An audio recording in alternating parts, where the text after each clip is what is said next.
ये कहानी शुरू होती है दक्षिण भारत के घने जंगलों में बसे एक रहस्यमयी कबीले से, जो मृतकों को जादुई विधियों से फिर से जीवित करने की कोशिश करता था।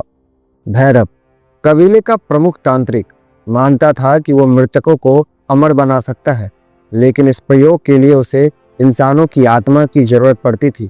भैरव ने कई निर्दोषों को बलि चढ़ाई, लेकिन एक बार उसने गलती से एक ऐसे व्यक्ति को चुन लिया जो राजपुरोहित वसुदेव, जो अपने समय में सबसे ज्ञानी और शक्तिशाली व्यक्ति था। वसुदेव ने मरने से पहले शाप दिया, मेरे मरने के बाद जो भी मेरी आत्मा से छेड़छाड़ करेगा वो खुद अपनी मौत को बुलाएगा। भैरव ने इस चेतावनी को नजरअंदाज कर दिया और वसुदेव के शरीर को अपने जादुई अनुष्ठान का हिस्सा बना लिया।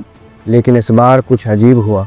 वसुदेव का कंकाल जिंदा हो गया, पर आत्मा इंसानों के प्रति गहरी नफरत से भरी हुई थी। रात में जंगल में अजीब घटनाएं होने लगी।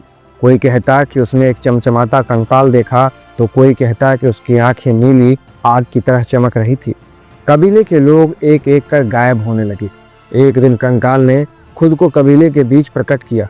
उसकी आवाज़ गूंजती थी, मुझे जिसने जगाया है वो अब खुद मौत से बच नहीं सकता। अगर हिम्मत है तो मुझसे सामना करो। भैरव घबरा गया। उसने कई तांत्रिक उपाय किए, लेकिन कंकाल हर बार बच निकलता। कंकाल की ताकत इतनी थी कि वो मंत्रों को तोड़ देता और अपने पास आने वाले हवा को उछाल देता। भैरव ने अपने सबसे चतुर शिष्य चिंतामणि को बुलाया। चिंतामणि अपने हास्यप्रद योजनाओं के लिए जाना जाता था। उसने कहा, गुरुजी, डरने की बात नहीं है, हमें उसे वही चीज देनी होगी जो वो चाहता है। भैरव ने झल्लाते हुए बोला, कंकाल को क्या चाहिए? आत्मा? चिंतामणि ने मुस्कुराकर कहा, नहीं गुरुजी, सम्मान। वो ये दिखाना चाहता है कि वो हमसे ज्यादा ताकतवर है, तो हम उसे चुनौती देंगे, लेकिन अपने ही तरीके से। चिंतामणि ने पूरे कबीले को इकट्ठा किया और कंकाल को चुनौती दी। उसने कहा, हे महाबली कंकाल, अगर तुम इतने ताकतवर हो तो हमारे साथ एक खेल खेलो। अगर तुम जीत गए तो हम सब तुम्हारे गुलाम बन जाएंगे, लेकिन अगर हम जीत गए तो तुम्हें यहाँ से हमेशा के लिए जाना होगा।